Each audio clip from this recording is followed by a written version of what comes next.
Ne spune cuvântul vor pieri. Un lucru rămâne peste veci în vecii pe pământ.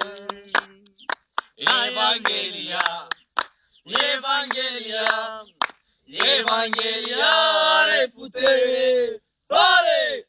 Evanghelia, oh, oh, oh, Evanghelia, oh, oh, Evanghelia nici când nu piere. Evanghelia, oh, oh, Evanghelia, oh, Evanghelia, si la zor, si la puterea. Aleluia! Cine o împlinește, fericit trăiește tot mereu. Și-n clipele grele ne dă mângâiere Dumnezeu. Ea ne este harul, ne alungă marul și ne dă. Prin credință Domnul o viață cer în veșnicii. Evanghelia, Evanghelia, Evanghelia, oh, Evanghelia are putere. Evanghelia, oh, Evanghelia, oh, Evanghelia, si la zor, si la puterea. Aleluia! Mesaj din partea lui Dumnezeu, dialogul care va mai dura.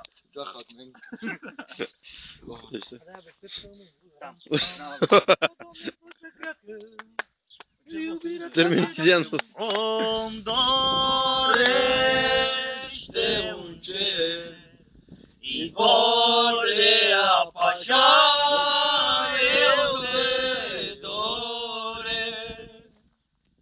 Tu ești singura mea dorință să te laud. Fieți cu toată lumea! Tu ești scut și tăria mea și ție-ți dau toată inima mea.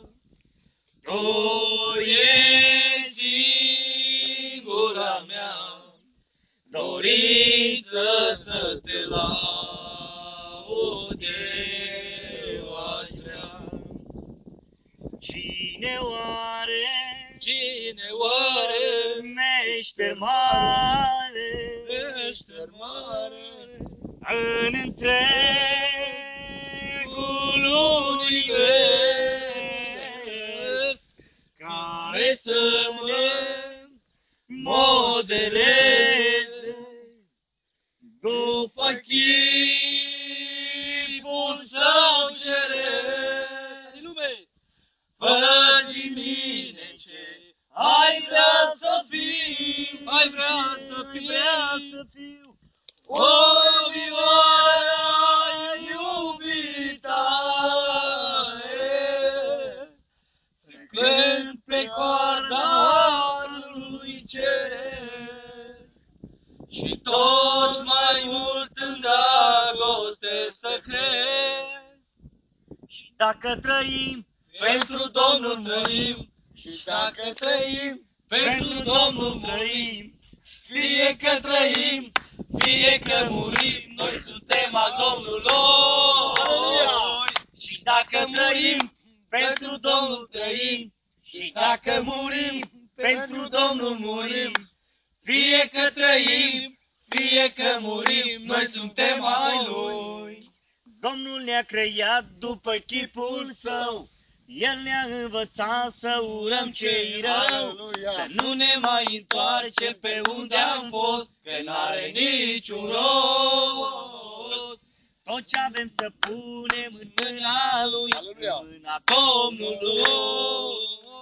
Și dacă trăim, pentru Domnul trăim, și dacă murim, pentru Domnul murim, fie că trăim, fie că murim, noi suntem ai Lui. Stop, opriți-alga. Mulțumim lui Dumnezeu.